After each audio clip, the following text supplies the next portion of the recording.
Bonjour à tous, aujourd'hui nous allons parler de Hotel Singapura de Eric Ko avec, je suis désolée, je suis obligée de lire et de sortir les notes parce que voilà, je vais avoir du mal à prononcer tout ça. Josie Oh, George Young, Choi Woo-sik, Kobe Kim, Bon Pi-ko, Daniel Jenkins, Shonichiro, Lawrence Wong et Nadia Har. Ce film est en fait un film composé de 6 sketchs qui se déroule dans un hôtel, l'hôtel Singapura, et qui va particulièrement se focaliser sur l'histoire de la chambre 27. On va y suivre l'évolution de la chambre des années 40 jusqu'au futur, où vont se dérouler différentes histoires, des drames, des passions amoureuses, des histoires d'amis, des histoires d'amour, ce genre de choses. Et ce qui va nous servir de fil conducteur, c'est un fantôme qui est mort dans cette chambre et qui va nous guider durant tout le film pour nous présenter les différentes histoires et les différents personnages. Hôtel Singapura, c'est vraiment une curiosité cinématographique bigarrée, baroque, étrange, mais très loin d'être désagréable. On met du temps à comprendre son principe de fonctionnement, mais une fois ses codes intégrés, l'histoire se suit très bien. À travers ses portraits de personnages tous différents dans des époques toutes différentes, Eric Ko dresse un portrait des sexualités et nous parle à travers ce prisme d'histoires d'êtres humains fragilisés, meurtris. Il nous parle aussi de mœurs, de société, de politique, de personnes dans ce qu'ils ont de plus intime et bien évidemment, Eric Ko nous parle aussi beaucoup d'amour.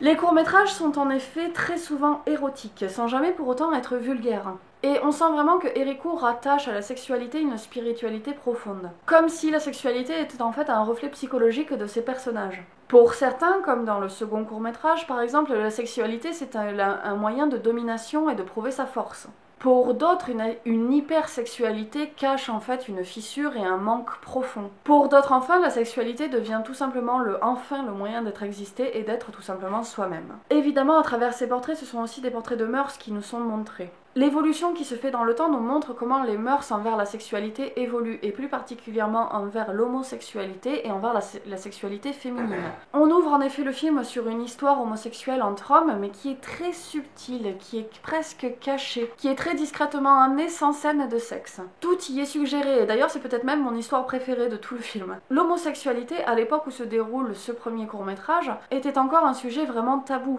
peu ancré dans les mœurs et dont on ne parlait quasiment pas. Elle se devait de rester louvoyante entre guillemets pour pouvoir exister, et il l'a très bien retranscrit cette sensation à l'écran.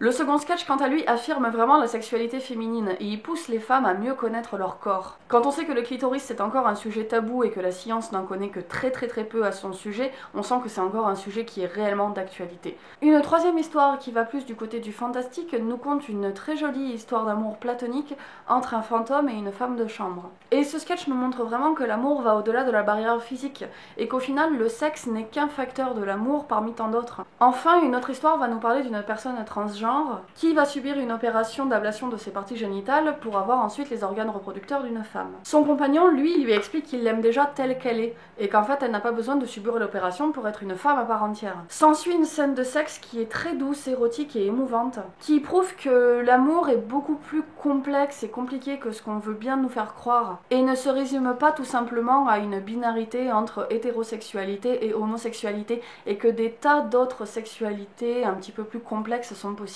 Et je vous assure que vraiment, voir ça à l'écran, en fait, ça fait plaisir tout simplement. Surtout quand c'est filmé d'aussi belle manière et qu'en plus c'est présenté sans aucune forme d'oppression. C'est beau, c'est génial. En termes de représentation, de toute manière, ce film a réussi sur quasiment tous les points puisque quasiment toutes les sexualités sont représentées. Le seul gros défaut que je vais avoir à lui reprocher, c'est sur une des histoires particulièrement, donc je vais être obligée de vous spoiler par contre. C'est l'histoire des deux amis qui sont venus à Singapour pour consoler la jeune fille qui a eu un chagrin d'amour. Le garçon, lui, est très amoureux de la fille le sait, mais elle préfère coucher avec plein d'autres garçons, des inconnus, plutôt que de coucher avec lui. Un soir, alors qu'elle a beaucoup bu, elle lui avoue qu'en fait, si jamais elle couche avec beaucoup de garçons, c'est qu'elle n'a jamais eu d'orgasme de sa vie, que du coup elle a l'impression d'être incomplète et qu'elle a l'impression d'être un monstre. Comme elle a beaucoup bu, elle finit par s'endormir et c'est là que se passe une des scènes les plus gênantes du film. L'ami finit par la violer dans son sommeil. Alors, le viol en lui-même n'est pas montré comme étant quelque chose de positif. La scène est très glauque, très malsaine, dérangeante, l'ami pleure, sauf que juste après après avoir subi le viol, la jeune fille va recevoir un orgasme de la part du fantôme qui hante la chambre et qui va lui donner un orgasme, le premier orgasme qu'elle a eu de sa vie. En se levant le matin, la jeune fille pense évidemment que c'est son ami qui lui a fait ça. Et s'ensuit donc une scène extrêmement dérangeante où elle finit par dire à cet homme qui l'a violée « merci ». En termes d'image, de connotation et de ce que ça représente, je trouve que c'est très gênant d'avoir une nana à l'écran qui remercie son violeur. Ça m'a vraiment choquée et remuée, surtout de la part d'un film qui a été si subtil jusque-là. Au-delà de ça, le film a aussi une progression dans le temps qui est servie par une mise en scène qui est vraiment sublime et très intelligente. Par exemple, la première histoire, qui se déroule il y a vraiment longtemps, est en noir et blanc. Celle durant les années 70 a un grain d'image très prononcé et des tons de couleurs très sépia. Le sketch qui se passe dans le futur, lui, use et réabuse d'effets spéciaux numériques. Au-delà de ça, de toute manière, le film est sublime en tout point,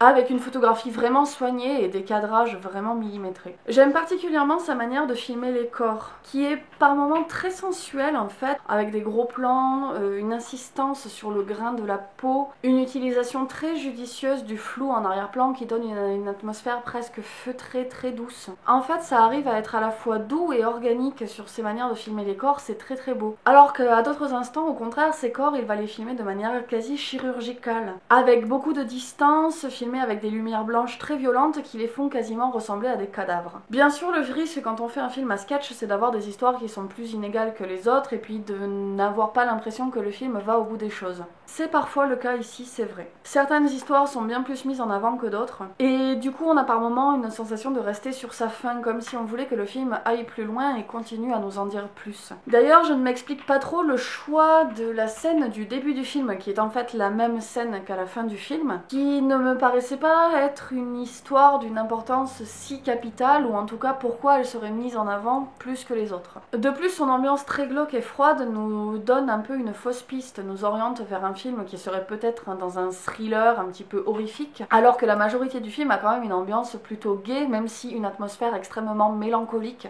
traverse tous les courts-métrages. Alors peut-être que c'est une volonté de Eric Koo justement pour nous surprendre, pour faire en sorte que le film soit toujours là où on ne l'attend pas, et pour vraiment nous déstabiliser, je ne sais pas. Enfin, le dernier point très réussi du film, c'est son aspect Tour de Babel, qui traite Singapour comme un lieu de passage touristique, mais aussi comme un lieu de vie. Et il utilise ça pour nous parler de la manière dont la ville est perçue à l'extérieur, mais aussi à l'intérieur par les gens qui vivent. L'aspect très hétéroclite des personnages et le fait qu'il y ait énormément de nationalités différentes nous donne aussi à voir les mœurs et les façons de vivre, notamment à travers le biais de la sexualité dans d'autres pays. Ça donne encore une profondeur supplémentaire à son film. Je pourrais encore m'attarder vraiment des heures sur ce film tant il y a à en dire. C'est un très beau film, vraiment, qui est servi par une mise en scène exemplaire, qui est vraiment bizarre, loufoque, étrange, qui change totalement de ce qu'on a l'habitude de voir. C'est une bizarrerie cinématographique vraiment très belle et très intéressante, émouvante par moments, glaçante à d'autres, qui est toujours juste percutante. En bref, c'est vraiment une très grande réussite. Voilà, mon avis sur Hotel Singapura est terminé, j'espère qu'il vous aura plu. N'hésitez pas à me dire votre avis sur ce film dans les commentaires,